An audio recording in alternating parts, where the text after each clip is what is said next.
We received the first message before we had even escaped our atmosphere.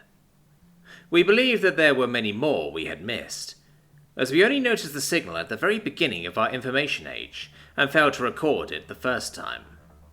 The second time, we did. It took a while to decipher how the message should be translated, but once we did, we discovered a vast encyclopedia of knowledge, music, and culture. The first thing we deciphered was strange sounds. Through trial and error, as well as study of other portions of the data, we learned these were traditional greetings from 5 different languages. Next was the music. Oh, the music. None of our culture had ever heard such beautiful melodies before. Finally, there were troves of data. The largest majority of it seemed deliberately designed to help teach one of their languages, and detailed a basis of their culture. Every 3 years we received the same signal, with slight alterations or substitutions. Every time, we strove harder and harder to reach the stars. We strove to meet these aliens, who shared their wonders so freely. We believed that once we reached space we could locate these aliens, meet them, talk face to face. How naive we were. 17 years after first recognizing the transmission, we launched our first rocket. The cosmonauts spoke of the beauty of space as they orbited our planet, and continued to do so for years after, but this wonder was overshadowed by doubt. We thought that we had taken too long. We thought the aliens had gotten bored and moved on, but no. They were just far more distant than we realized. The next year, when the signal returned again, many rejoiced and we redoubled our efforts. The space program was quietly put on a back burner, while a new program encapsulated the public's interest.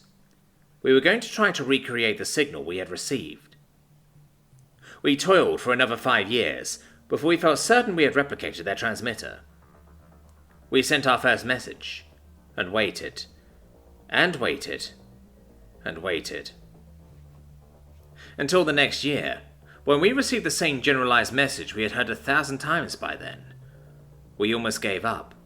We felt defeated, and just prayed for some sign that we didn't do all of this work for naught. We waited another year trying to improve the design, find a way to make it better, find out what went wrong.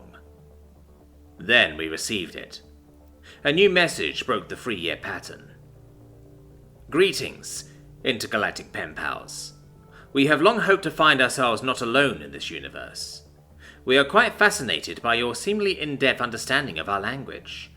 We call ourselves humanity. How should we address you?